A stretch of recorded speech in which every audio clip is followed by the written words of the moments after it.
Nathan Pierce, CEO of Infinitec Solutions, was a man who prided himself on knowing every corner of his company. From the sleek executive suites on the top floor to the dimly lit server rooms in the basement, nothing escaped his attention. That's why, when he arrived at the office at 6 a.m. on a Tuesday morning and saw the systems were running perfectly, he knew something was off. The night before, the company's core network had suffered a massive crash. The IT team had worked late, but by the time they clocked out at midnight, they still hadn't found the root of the problem. Yet, this morning, everything was fine. Nathan walked past the rows of workstations, opening up various terminals. No errors, no system lag. Even minor performance issues that had been lingering for weeks had disappeared overnight. This wasn't normal. He pulled out his phone and called Noah, his head of IT. "Hey, the system's back up. Who came in overnight?" There was a pause before Noah answered. "No one. We didn't send anyone. We were planning to start fresh this morning." "Why?" Nathan's grip tightened around his phone. "Because someone fixed it." A tense silence followed. Then Noah spoke, sounding just as puzzled. "That's impossible. There's no record of remote access. No one has admin permissions except—" Nathan hung up before he could finish. There was only one way to find out who had been inside the building last night. 6:23 a.m., security room. Nathan leaned over the desk as the security guard, Davis, rewound the overnight camera footage. "Here we go," Davis muttered, pointing at the screen. "Only a few people came in after hours. Cleaning crew, mostly." Nathan's eyes narrowed as the footage played. And then, there he was. A lone figure walked into the server room at 2:31 a.m. He was dressed in navy blue overalls, carrying a mop and a bucket. But instead of cleaning, he walked straight to a workstation, sat down, and began typing. Nathan leaned in closer. For nearly 40 minutes the man worked, his fingers flying over the keyboard. Occasionally he paused, ran a diagnostic, and nodded to himself before making more changes. The way he moved, the confidence in his keystrokes, it was clear. This wasn't just a janitor. "Who is that?" Nathan asked, his voice sharper than intended. Davis pulled up the employee records. "That's, Elias Mercer. Been with us for about 5 months. Night shift janitor." Elias Mercer. Nathan memorized the name, his mind already spinning with possibilities. Who was this guy? Why was he working as a janitor when he clearly had elite-level tech skills? He turned back to the screen, watching as Elias calmly finished his work, rebooted the system, and walked out as if nothing had happened. No hesitation. No second guessing, as if he'd done this 1,000 times before. Nathan sat back, exhaling slowly. This wasn't an accident. This was a mystery, and he intended to solve it. 7 a.m., CEO's office. Nathan swiped through Elias's file on his tablet. There was almost nothing in his employment history. No college degree, no certifications, just previous custodial and maintenance roles at various companies. It didn't add up. Nathan's fingers drummed against his desk. Elias had just pulled off an IT fix that even his top-paid engineers had struggled with. So, either he was a former tech prodigy who had fallen off the grid, or he was hiding something. Nathan made a decision. He tapped the intercom. "Diane, I need you to set up a meeting. But don't tell him it's with me. Just have him report to HR for a routine check-in. Also, keep this confidential." "Understood, sir." Nathan ended the call, his mind already forming a plan. If Elias was as smart as he seemed, then today would be the first step in uncovering exactly who he was. And if he was truly as talented as Nathan suspected, this janitor's life was about to change forever. Elias Mercer was not a man who liked surprises.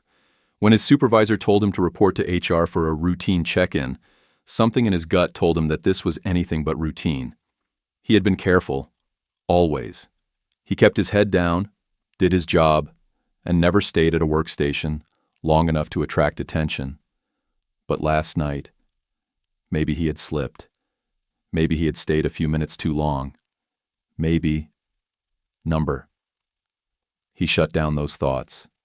He had done what needed to be done.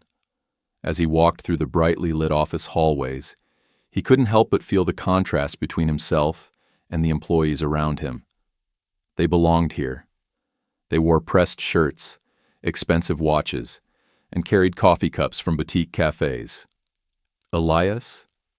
He was the janitor. A uniform, a mop, and a paycheck that barely covered rent. And yet, he knew with certainty that he was more skilled than half the people in this building. He shook off the thought and kept walking. Whatever this was, he would handle it. When he stepped into the HR office, he expected a bored-looking administrator, maybe some paperwork about new company policies. Instead, he found himself face to face with a woman in a sharp, black suit. She was seated at the conference table, a single leather folder in front of her. Her piercing blue eyes studied him, cool and analytical. "Mr. Mercer," she said, her voice smooth but unreadable. "Please, have a seat." This wasn't HR. Elias sat, his posture relaxed, but his mind was racing. Who was she? Why was he really here? She flipped open the folder, revealing a stack of documents. His employee file. "You've been working here for 5 months," she said, scanning the page. "Previous experience in janitorial and maintenance work. No formal education past high school. No records of higher training in IT, software, or engineering." She slid the folder aside and leaned in. "And yet, last night, you single-handedly restored our core system and patched vulnerabilities that even our IT team hadn't identified. There it is." Elias didn't react. He simply met her gaze, keeping his expression neutral. "So," she continued, clasping her hands on the table, "who are you, really?" 7:45 a.m. Observation room. Nathan Pierce watched the conversation unfold through the one-way glass.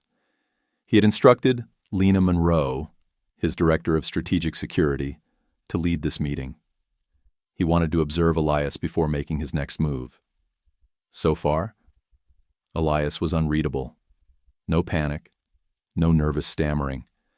He wasn't trying to deny what he did, but he wasn't confessing either. Smart. Very smart. Nathan watched as Lena leaned forward slightly, pressing him. "You didn't just fix the system, Elias. You improved it. You cleaned up inefficient code, patched security gaps, and increased processing speed. That's not janitorial work." Elias gave a small, humorless smile. Wasn't aware fixing things was against company policy. Nathan smirked. He liked this guy, but he needed to know more. Was Elias a fraud? A hacker? A disgraced programmer hiding from something? Or was he exactly what Nathan suspected?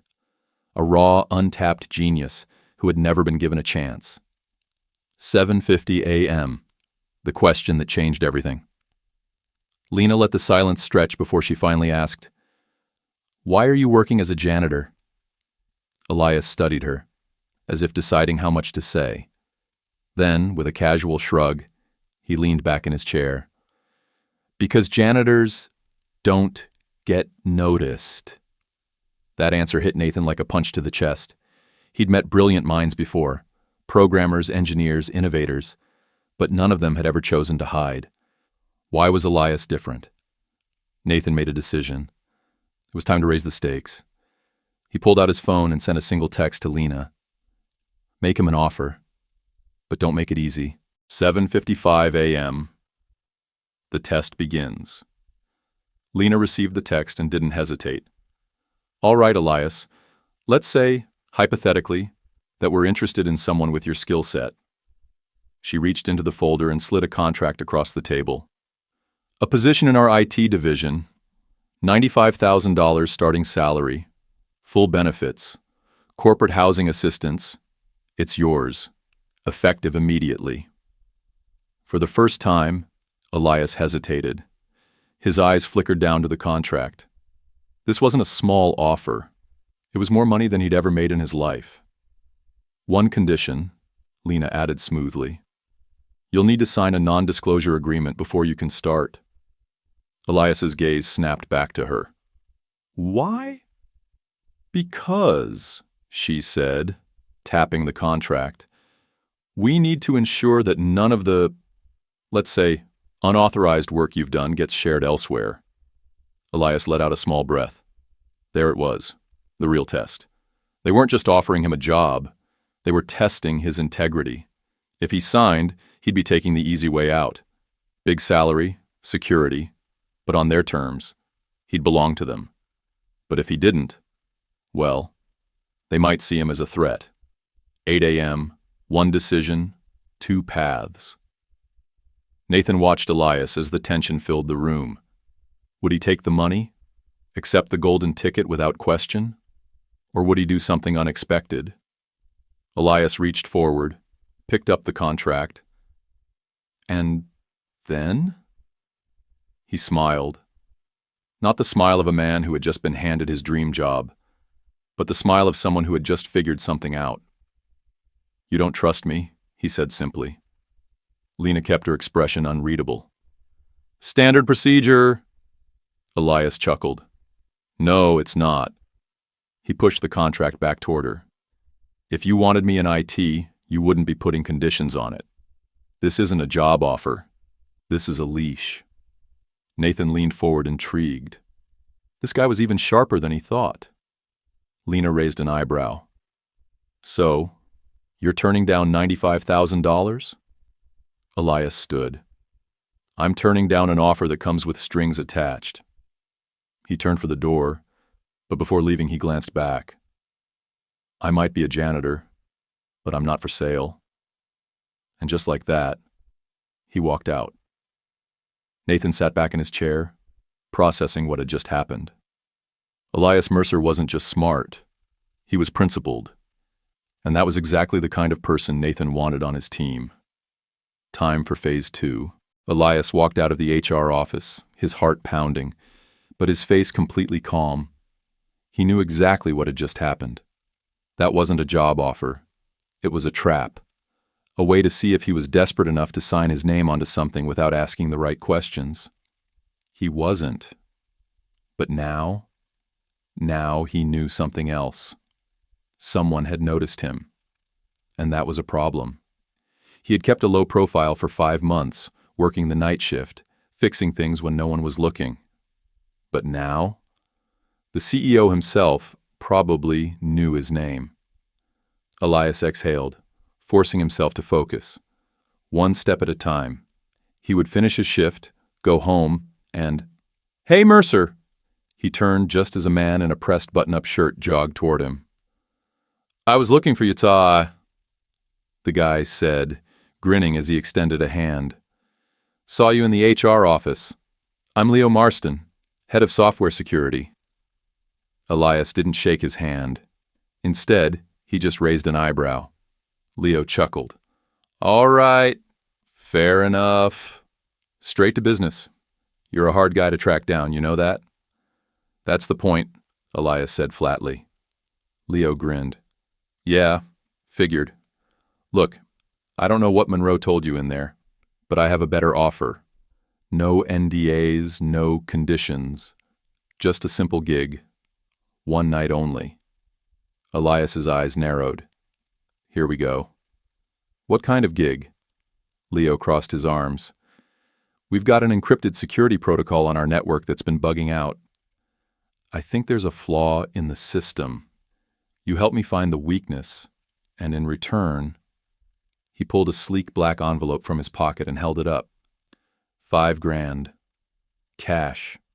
No questions asked. A second test. Elias barely blinked. "Let me get this straight," he said slowly.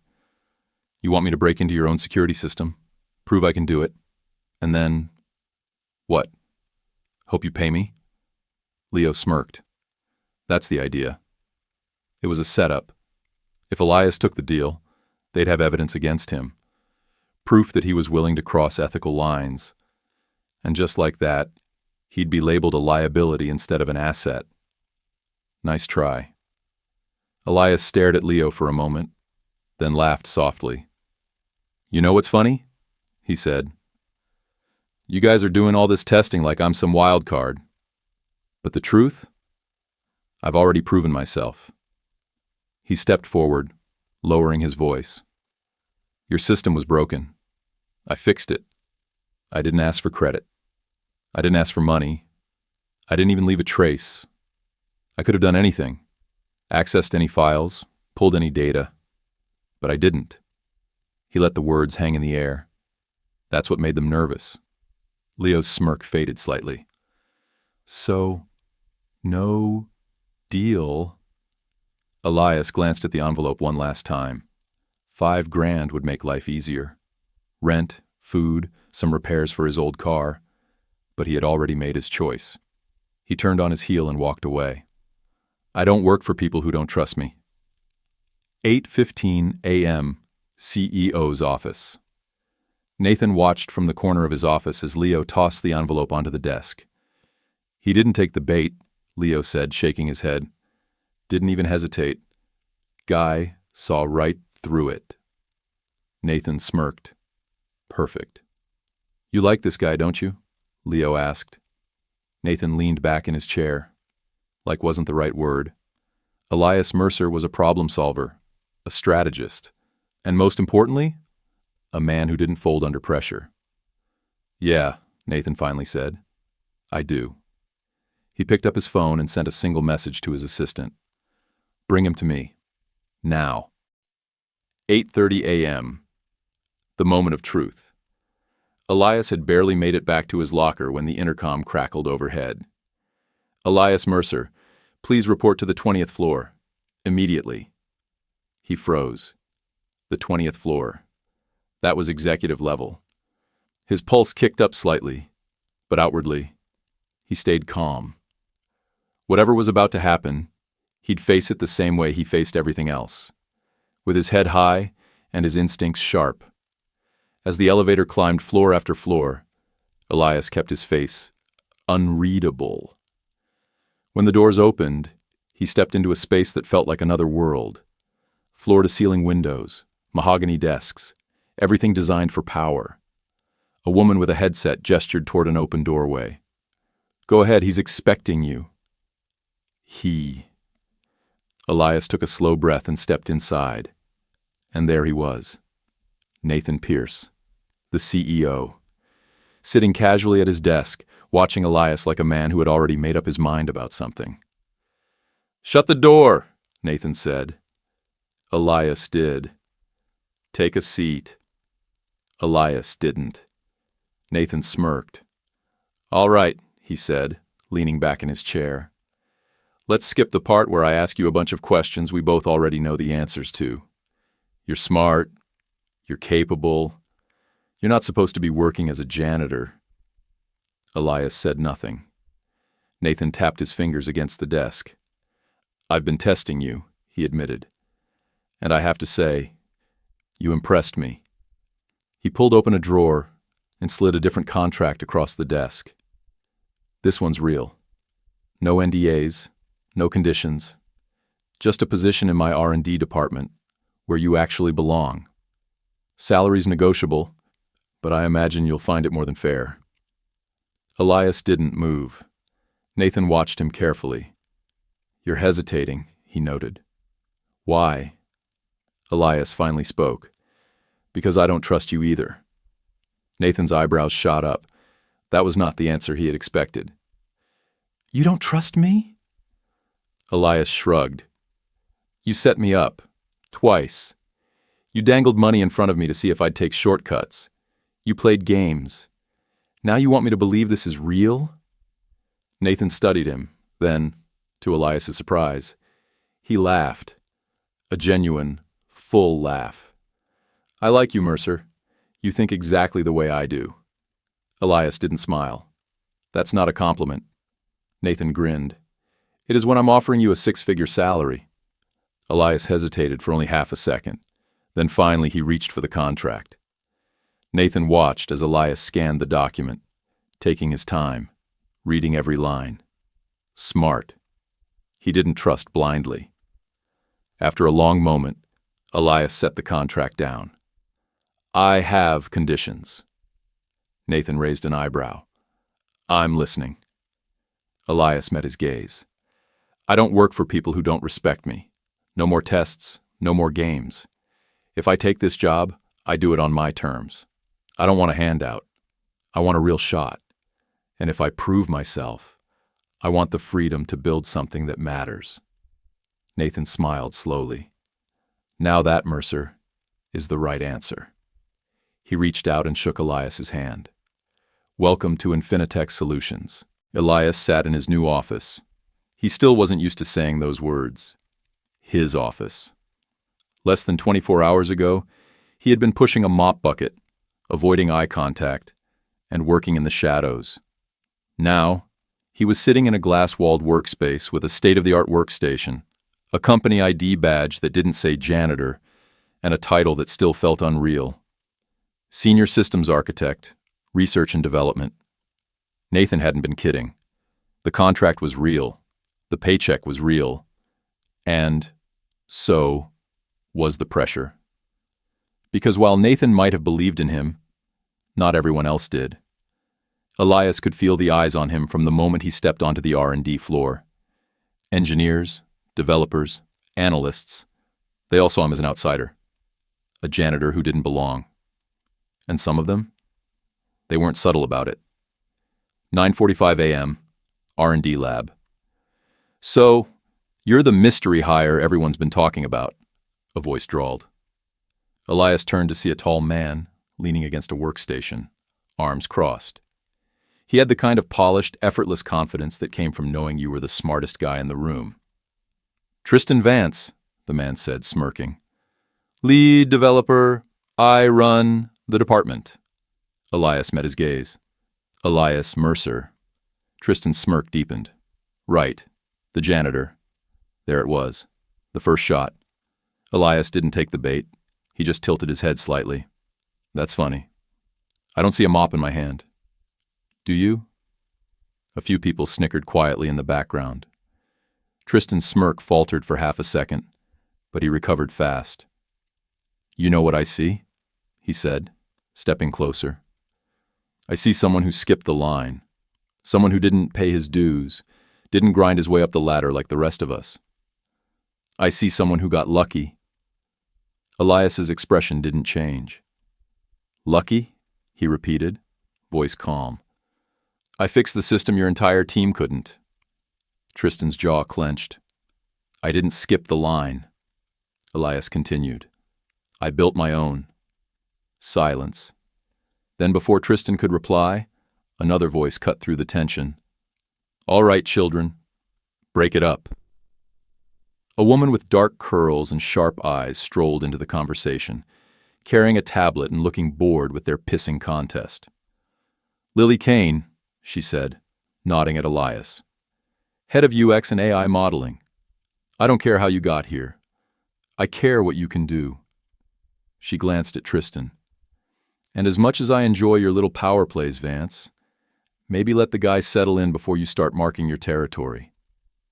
Tristan exhaled sharply through his nose but didn't argue. Instead, he just shot Elias one last glance before walking off. Lily turned back to Elias. You good? Elias smirked. That depends. Is every morning like this? Or is it just my welcome party? Lily grinned. Oh, this is nothing. Wait till the real fun starts. He had no idea how right she was. 10:30 a.m. The first assignment. Nathan Pierce walked into the R&D department, and just like that, the room snapped to attention. Everyone suddenly looked very busy. Morning, team, Nathan said, his usual easy confidence filling the space. I won't take up much of your time, but we have a situation. He turned to the large screen at the front of the room, where a live data stream was running. Our security firewall just got hit with a breach attempt, Nathan said. Automated defense is held, but I want to know how close they got and how we can reinforce it. Tristan immediately stepped forward. Already running diagnostics, sir. We'll handle it. Nathan didn't even look at him. Instead, he turned to Elias. Mercer, you're leading this one. The room went dead silent. Tristan's face darkened. Lily's eyebrows shot up. The rest of the team exchanged glances. Elias. Elias kept his expression neutral. He could feel Tristan's eyes burning into him, but he didn't look away from Nathan. Understood, he said simply. Nathan nodded. Good. You've got 6 hours. Don't disappoint me. And just like that, he walked out. Tristan took a slow breath, then turned to Elias. You think you can handle this? He said, voice low. Elias gave him a sharp, knowing smirk. I already did last night, didn't I? Tristan's hands curled into fists at his sides. Watch yourself, Mercer, he muttered before storming off. Lily shook her head. Man, you really know how to make friends, huh? Elias chuckled, already opening the security logs. What can I say? People love me. And just like that, he got to work. 5:15 p.m. The turning point. Elias sat back, stretching his fingers as the last line of reinforced security code executed flawlessly. And that's game, he muttered to himself. The breach attempt hadn't been just some random hacker. It had been a targeted attack. One that suggested someone knew exactly where their weak points were. And now those weak points were gone. Elias uploaded the final report to Nathan's system and closed his laptop. Just as he stood, the glass door swung open. Nathan Pierce stepped inside, alone. So, Nathan said, crossing his arms, what have you got for me? Elias grabbed a tablet and handed it over. Someone tried to exploit a backdoor in the system. They almost got in, but I locked it down and reinforced the encryption protocols.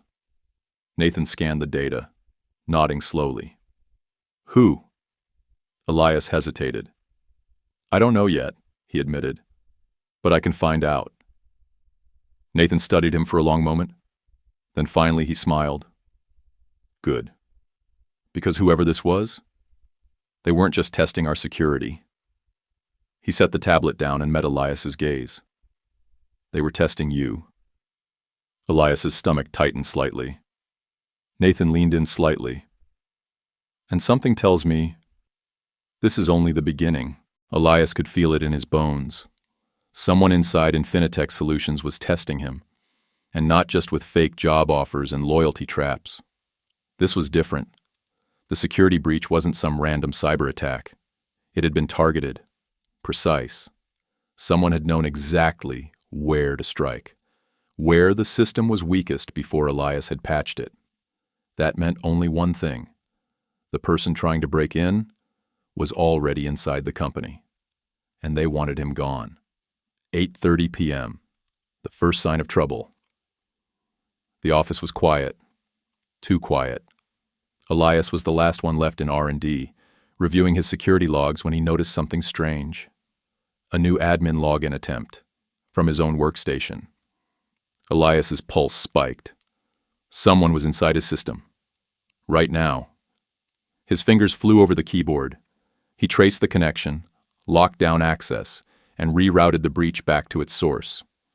A few seconds later, he had an IP address. Internal. From inside the building.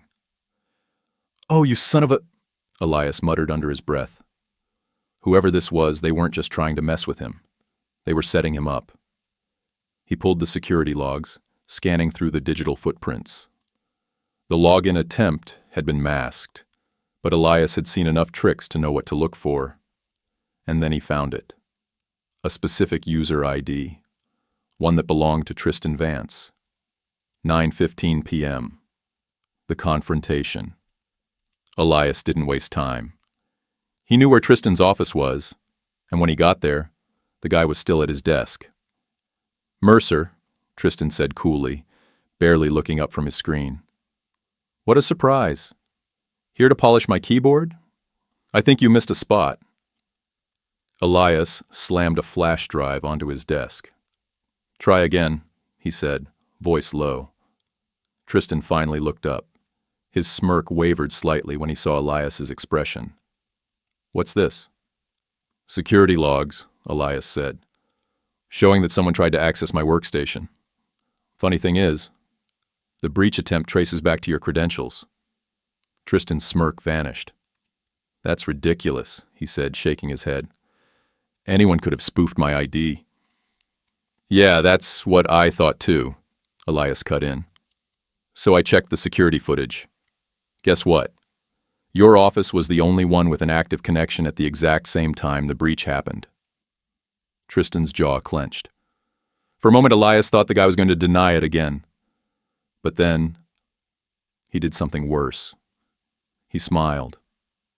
You're smarter than I gave you credit for, Tristan admitted, leaning back. Fine. I did it. But let's be real, Mercer, you don't belong here. Elias's fingers curled into fists. Here we go.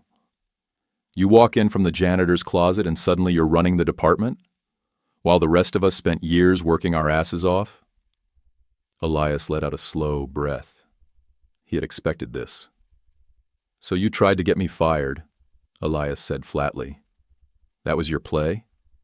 Tristan laughed. Please, this was just a warning shot. If I really wanted you gone, you'd already be out the door. Elias didn't flinch. Then, I guess, you should have aimed better, he said. Tristan's smile dropped. Watch yourself, Mercer, he muttered. You're making a lot of enemies. Elias turned for the door. He had what he needed. Yeah, he said over his shoulder. Well, I've been fighting ghosts for years. Let's see how you handle someone who fights back. And with that, he walked out. But deep down, he knew this wasn't over. Not even close. 10:45 p.m. Nathan's decision. Nathan wasn't surprised when Elias called him. He had known, from the second he put Mercer in the spotlight, that someone would try to push back. But what he hadn't expected? Tristan being sloppy enough to get caught. You're sure about this? Nathan asked, phone pressed to his ear. 100%, Elias said. I've got the logs. I've got the footage. He tried to set me up. Nathan sighed. He had suspected Tristan would react poorly to Elias's sudden rise, but he hadn't expected full-blown sabotage. And now he had a choice to make. Fire Tristan on the spot? That would be easy. Or... Nathan's lips curled into a smirk. I have a better idea, he said. Meet me in my office tomorrow morning. Let's shake things up a bit. Elias hesitated. Shake things up how? Nathan's smile deepened. Let's just say, you won't be a new hire much longer. The next morning, the game changer. Elias walked into Nathan's office, bracing himself for whatever was coming. Nathan was standing by the window, hands in his pockets, watching the city skyline. Mercer, he said without turning. How do you feel about promotions? Elias frowned. I just got here. Nathan finally turned, and he was smiling. Exactly, he said, which is why we're about to make things interesting. He stepped forward and slid a document across his desk. As of today, you're not just a senior systems architect, Nathan said. You're the new head of cybersecurity. Elias froze. His eyes flicked to the contract. It was real. The title, the salary, the power. You're kidding. Do I look like I'm kidding? Nathan said. Elias looked up. What about Tristan? Nathan shrugged. Let's see how he likes working for you. Elias stared at him. You want me to be his boss? Oh, not just him, Nathan said, grinning. The entire department. You said you wanted a real shot, Mercer. Well, here it is. Elias's mind raced. This was insane. He had been a janitor 2 days ago. Now he was going to be running the entire cybersecurity division of a billion-dollar company? He should have hesitated. He should have thought it through. But instead, he smirked.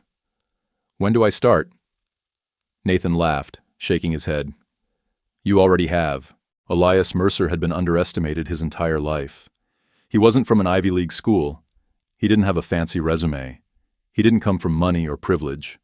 But what he did have? A mind built for strategy. A natural instinct for seeing patterns where others saw chaos.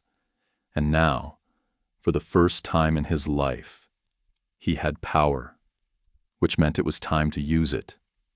Day 1 as head of cybersecurity. Elias walked into the R&D floor, eyes sharp, posture confident. He wasn't here to ask permission. Mercer? He turned to see Tristan Vance, arms crossed, expression tight. "Is this a joke?" Tristan asked. His voice was calm, but his eyes were burning. Elias smirked. "I don't think Nathan Pierce has much of a sense of humor." Tristan let out a sharp breath, his hands clenching. "You have no idea what you're doing." "Don't I?" Elias shot back. "Because I'm pretty sure I just secured our network from an internal breach.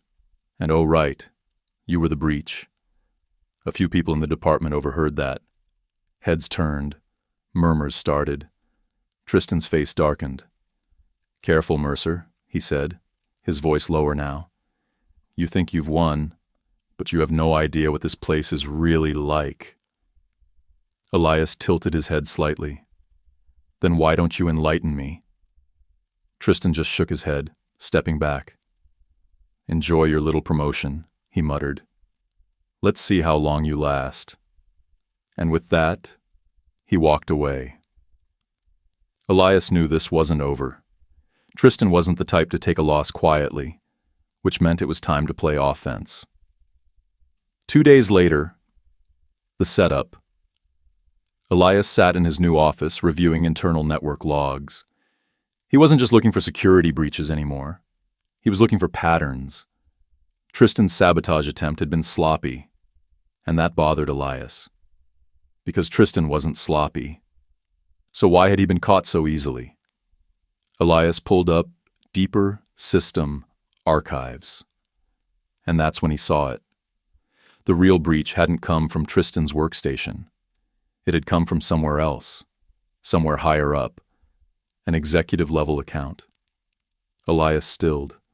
Someone had used Tristan as a distraction, someone bigger, and whoever they were, they had access to everything. The reveal. Nathan Pierce leaned against his desk, watching Elias pace in front of him.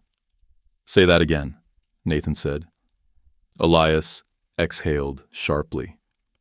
"Someone inside your executive team is running a deep cover infiltration. They framed Tristan as the breach because they knew I'd catch him. It was a distraction." Nathan's jaw tightened. "You're sure?" 100%. Nathan didn't hesitate. He picked up his phone. "Shut down all remote access for executive-level accounts. Now." "Sir?" came a voice from the other end. "Do it." Nathan ended the call and turned back to Elias. "Who?" Elias pulled up the logs on his tablet. "Avery Calloway." Nathan's expression changed. "Our CFO?" Elias nodded. "The data suggests she's been funneling high-level company information through backdoor servers for at least 6 months. If I had to guess, corporate espionage. Someone's paying her." Nathan's grip on his desk tightened. "I trusted her. That's what made it easy for her to get away with it," Elias said. Nathan inhaled deeply, then released it. "All right. We handle this now." The trap. That evening, Avery Calloway sat in her office typing furiously at her computer. She didn't see the security team step into the room. She didn't notice Nathan Pierce standing behind them. Not until his voice cut through the air like a knife.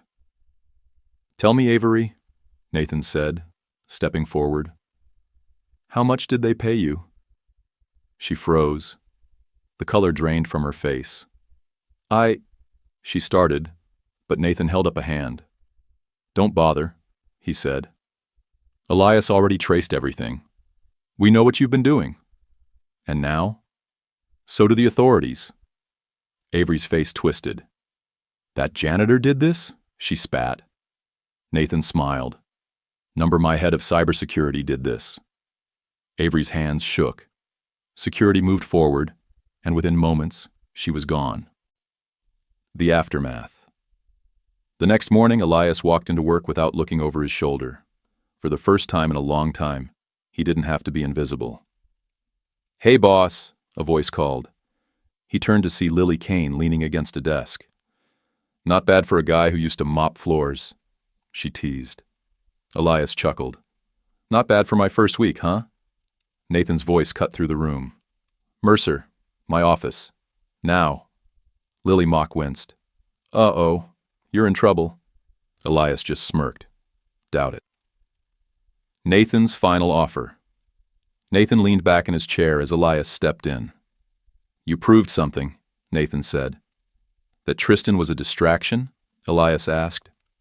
"No," Nathan said. "That you're the best damn hire I've ever made." Elias smirked. "Well, you do have good instincts." Nathan laughed. "I try." Then he leaned forward. "So, Mercer, what do you want next?" Elias paused. For the first time in his life, he had options. And that was real power. He grinned. "I guess we'll find out." The end.